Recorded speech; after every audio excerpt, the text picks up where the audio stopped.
Hello friends, welcome to Meera's kitchen and dreams. இன்றைக்கி நம்ம சேனலில் எங்கள் வீட்டில் உள்ள ஸ்மால் கார்டன் டூர் வீடியோ தான் பார்க்க போகிறோம். அதோட எனக்கு தெரிஞ்ச சிம்பிளான கார்டனிங் டிப்ஸும் கொடுத்துருக்கேன். ஸோ வாங்க சீக்கிரமாக வீடியோக்குள்ளே போயிடலாம். அதுக்கு முன்னாடி நம்ம சேனலில் சப்ஸ்கிரைப் பண்ணாதவங்க சப்ஸ்கிரைப் பண்ணிக்கோங்க. அப்படியே பக்கத்தில் உள்ள பெல் ஐகானை கிளிக் பண்ணி ஆளுங்கிற ஆப்ஷன் செலக்ட் பண்ணுங்கள். அப்போ தான் எங்களோட நோட்டிஃபிகேஷன் உங்களுக்கு வந்து சேரும். இப்போ வாங்க நம்ம சிம்பிளான கார்டன் வீடியோக்குள்ளே போயிடலாம். ஃபர்ஸ்ட் நம்ம பார்க்க போகிற பிளான்ட் குரோட்டன்ஸ். இந்த குரோட்டன்ஸ் பார்த்திங்கன்னா லீவ்ஸ் மட்டும்தான் இருக்கும், இதில் பூக்கள் கிடையாது. இதோட மேற்பகுதியில் இந்த மாதிரி இலைகள் வர ஆரம்பிக்கும் போது அடிப்பகுதியில் இந்த மாதிரி காஞ்சிக்கிட்டே இருக்கும். பாருங்கள், இந்த மாதிரி நல்லா காஞ்சி வரும். அதோட நிறைய கன்றுகளும் கிடைக்கும். இதுக்கு ரொம்ப மெயின்டெனன்ஸ் கொடுக்கணுங்கிற அவசியம் இல்லை. ரெகுலராக ட்வைஸ் தண்ணி ஊற்றினாலே போதும். அடுத்ததாக நம்ம பார்க்க போகிறது வாதா மரம். இந்த மரத்துக்கும் அதிகமாக மெயின்டெனன்ஸ் கொடுக்கணுங்கிற அவசியம் இல்லை.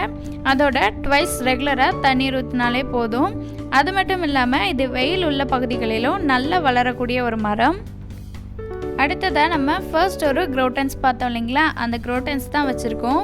இந்த குரோட்டன்ஸ்க்கு ரொம்ப மெயின்டெனன்ஸ் கொடுக்கணுங்கிற அவசியமே இல்லை. பாருங்கள், இந்த மாதிரி சூப்பராக வளர்ந்துடும். நெக்ஸ்ட் நம்ம பார்க்க போகிறது துளசி. துளசியில் 2 வகை துளசி இருக்குது. இந்த துளசி பார்த்திங்கன்னா ரொம்பவே வாசனையாக இருக்கும். அதோட இதுக்கும் ரொம்ப மெயின்டெனன்ஸ் கொடுக்கணுங்கிற அவசியம் இல்லை, சீக்கிரமாகவே வளர்ந்துடும். நெக்ஸ்ட் பார்த்திங்கன்னா அரளி செடி. இந்த செடியில் நிறைய கலர்ஸில் பூக்கள் கிடைக்கும். எங்கள் வீட்டில் நாங்கள் ரோஸ் கலர் வச்சுருக்கோம். இந்த செடியில் பார்த்திங்கன்னா நிறைய பூக்கள் கிடைக்கும். ரொம்பவே கொத்தாக கிடைக்கக்கூடிய ஒரு செடி. பாருங்கள் எவ்வளோ சூப்பராக இருக்குதுன்னு. இந்த மாதிரி அதிகமான அளவில் மொட்டுக்கள் கிடைக்கும். இதுக்கும் ரொம்ப மெயின்டெனன்ஸ் கொடுக்கணுங்கிற அவசியம் இல்லை. நெக்ஸ்ட் பார்த்திங்கன்னா கொய்யா செடி. நாங்கள் இப்போ தான் சிம்பிளாக ஒரு டெரஸ் கார்டன் ஸ்டார்ட் பண்ணியிருக்கோம். அதனால் எல்லா செடிகளுமே சிம்பிளாக தான் இருக்குது. கொய்யா செடிக்கு நம்ம ஆல்ரெடி தெரியும், ரொம்ப மெயின்டெனன்ஸ் கொடுக்கணுங்கிற அவசியம் இல்லை. நெக்ஸ்ட் பார்த்திங்கன்னா தக்காளி செடி. இதில் இப்போ தான் கொஞ்சமாக மொட்டுக்கள் வர ஆரம்பிச்சிருக்கு. தக்காளி செடிகள் எந்த ஏரியாலனாலும் ஈஸியாக வளர்ந்துடும். நெக்ஸ்ட் நம்ம பார்க்க போகிறது வேப்பங்கன்று. வேப்பங்கன்றுக்கு அதிகமாக மெயின்டெனன்ஸ் கொடுக்க வேண்டாம். அதோட வெயில் அதிகமாக உள்ள பகுதிகள்லேயும் நல்லா வளரக்கூடியது. இதோட நிறைய மருத்துவ குணங்களும் உடையது. நெக்ஸ்ட் பார்த்திங்கன்னா நம்ம எல்லார் வீட்லேயும் இருக்கக்கூடிய நார்மலான மணி பிளான்ட் தான். இந்த மணி பிளான்ட் பார்த்திங்கன்னா தண்ணீர் நம்ம ரெகுலராக ஊற்றிட்டு வரும்போது ரொம்பவே சீக்கிரமாக வளரக்கூடிய ஒரு குரோட்டன்ஸ் பிளான்ட். பாருங்கள், இந்த மாதிரி நாங்கள் 2 சைடு படர விட்டுருக்கோம். ரொம்பவே அழகாக இருக்கும் இது பார்க்குறதுக்கே. அதோட காற்றடிக்கும் போது நல்லாவே சூப்பராக அசையும். பாருங்கள், இந்த மாதிரி ரெகுலராக தண்ணீர் ஊற்றும் போது இந்த மாதிரி நல்ல பசுமையாக இருக்கும். பாருங்கள், நாங்கள் இன்னொரு பக்கத்துலேயும் அதே மாதிரி வச்சுருக்கோம். ரொம்பவே ஈஸியாக எல்லா பகுதியிலையும் வளரக்கூடிய ஒரு செடி. இந்த மாதிரி 2 சைடும் நல்லா படர்ந்து வளரும்.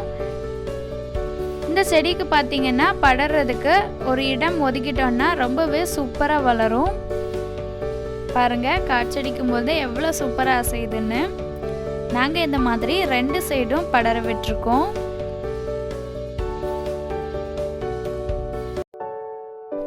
நெக்ஸ்ட் நம்ம பார்க்க போகிறது ஒரு வகையான குரோட்டன்ஸ். நம்ம ஃபர்ஸ்ட் ஒரு குரோட்டன்ஸ் பார்த்தோம் இல்லைங்களா, அதே மாதிரி மேற்பகுதியில் இலைகள் வர வர அடிப்பகுதியில் காஞ்சிக்கிட்டே இருக்கும். இந்த குரோட்டன்ஸில் மே மாதங்களில் தான் நிறைய பூக்கள் கிடைக்கும். அதோட வெயில் உள்ள பகுதியில் நல்லா வளரக்கூடியது. இதுக்கு ட்வைஸ் தண்ணீர் ஊற்றினாலே போதும், ரொம்பவே சீக்கிரமாக வளர்ந்துடும். இதோட பூக்கள் பார்த்திங்கன்னா ஒரு ரிச் ஆரஞ்சு கலரில் இருக்கும்.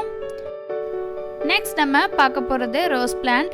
என்னோடய ரோஸ் பிளான்ட்க்கு கொடுக்கக்கூடிய ஃபெர்டிலைசர் என்னன்னு பார்த்தீங்கன்னா, மாதத்திற்கு ஒரு முறை ஒரு முட்டை கூட நம்ம மாடுகளுக்கெல்லாம் தீவனத்துக்கு புண்ணாக்கு யூஸ் பண்ணுவோம் இல்லைங்களா, அந்த புண்ணாக்கை ஊற வச்சு முட்டை கூட அடித்து நல்லா கலந்து விட்டதுக்கப்புறமா ரோஸோட வேர் பகுதிகள் பக்கத்தில் சின்னதாக ஒரு குழி ஏற்படுத்தி இந்த ஃபெர்டிலைசரை நம்ம ஊற்றிட்டு வரும்போது இந்த மாதிரி அதிகமான அளவில் கொழுந்துகள் கிடைக்கும். இதை பற்றின டீட்டெயிலான வீடியோ நான் நெக்ஸ்ட் அப்லோட் பண்ணுறேன். பாருங்கள் எவ்வளோ கொழுந்துகள் கிடச்சிருக்குதுன்னு. அதே மாதிரி இந்த மாதிரி பழுப்பு இலைகளை ரிமூவ் பண்ணி விட்டுருங்க. எங்களோட ரோஸ் பிளான்ட்டில் இப்போ தான் சின்னதாக ஒரு பூ கிடச்சிருக்கு. பாருங்கள், இந்த ரோஸ் வந்து நம்ம ஊட்டி ரோஸ்னு சொல்லக்கூடிய ஒரு ரோஸ் வகை தான்.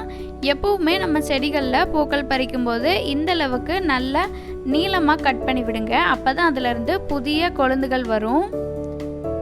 இந்த மெத்தடில் தான் என்னோட ரோஸ் பிளான்ட்ஸை நான் பராமரிச்சுட்டு வரேன். நெக்ஸ்ட் நம்ம வீடியோவோட ஸ்டார்டிங்கில் பார்த்த குரோட்டன் பிளான்ட் தான் வச்சுருக்கேன். அடுத்ததான் நம்ம பார்க்க போகிறது எல்லார் வீட்லேயுமே இருக்கக்கூடிய நார்மலான செம்பருத்தி பிளான்ட் தான். பாருங்கள், இப்போ தான் இதில் கொஞ்சமாக மொட்டுக்கள் வர ஆரம்பிச்சிருக்கு. இதுக்கும் ரெகுலராக தண்ணீர் ஊற்றினாலே சூப்பராக வளர்ந்துடும். நெக்ஸ்ட் நம்ம பார்க்க போகிறது பட் ரோஸ். இந்த பட் ரோஸ்க்கும் ரொம்ப அதிகமாக மெயின்டெனன்ஸ் கொடுக்கணுங்கிற அவசியம் இல்லை. அதோட சின்னதாக ஒரு காம்பு பதிய வச்சாலே இந்த மாதிரி நல்லா படர்ந்து வந்துடும். நான் இன்றைக்கி நம்ம நார்மலான வாட்டர் கேனோட டாப்பை நம்ம கட் பண்ணி எடுப்போம் இல்லைங்களா, அந்த டாப்பில் தான் இந்த மாதிரி வச்சுருக்கேன். பாருங்கள், நான் சின்னதாக ஒரே ஒரு காம்பு தான் வச்சேன். அது இந்த அளவுக்கு நல்லா படர்ந்து வந்துடுச்சு. அதோட அதிகமான பூக்கள் தரக்கூடிய ஒரு செடி இது. நெக்ஸ்ட் நம்ம பார்க்க போகிறது பன்னீர் ரோஸ் அல்லது நாட்டு ரோஸ்னு அழைக்கக்கூடிய ஒரு ரோஸ் வகை தான். இந்த ரோஸ் வகை பார்த்திங்கன்னா சீக்கிரமாகவே வளரக்கூடியது. இது தொட்டி அல்லது தரையில் ரெண்டுலேயுமே நல்லா வளரும். அதோட வெயில் அதிகமாக உள்ள பகுதிகள்லேயும் நல்லா வளரக்கூடிய செடி. நம்ம ஊட்டி ரோஸை விட இதுக்கு கம்மியாக மெயின்டெனன்ஸ் கொடுத்தாலே போதும், ரொம்பவே சூப்பராக வளரும். நான் இந்த ரோஸ்க்கும் அதே ஃபெர்டிலைசர் தான் யூஸ் பண்ணுறேன். கடைகளில் ஸ்பெசிஃபிக்காக எந்த ஃபெர்டிலைசரும் நான் யூஸ் பண்ணல. பாருங்கள், இந்த மாதிரி நிறைய முட்டைகள் கிடச்சிருக்கு. நான் சொன்ன மாதிரி முட்டை கூட புண்ணாக்க ஊற வச்சு அடித்து இந்த மாதிரி குழி தோண்டி ரோஸோட வேர் பகுதிகள் பக்கத்தில் சேர்த்துட்டு வரும்போது ரொம்பவே அழகாக பூக்கள் கிடைக்கும். பாருங்கள் எவ்வளோ முட்டைகள் இருக்குதுன்னு. கண்டிப்பாக இந்த வீடியோ உங்களுக்கு யூஸ்ஃபுல்லாக இருக்கும் நம்புகிறேன் ஃப்ரெண்ட்ஸ். இந்த டெரஸ் கார்டன் மாதிரி உங்கள் வீட்லேயும் சின்னதாக ஒரு கார்டன் ஏற்படுத்தி எப்படி இருந்துச்சுங்கிறத கமெண்ட் பாக்ஸில் கமெண்ட் பண்ணுங்கள். இந்த வீடியோ உங்களுக்கு பிடிச்சிருக்கும் நம்புகிறேன். பிடிச்சிருந்தா லைக் பண்ணுங்கள், ஷேர் பண்ணுங்கள், கமெண்ட் பண்ணுங்கள். மறக்காமல் நம்ம சேனலை சப்ஸ்கிரைப் பண்ணுங்கள். தேங்க்ஸ் ஃபார் வாட்சிங்.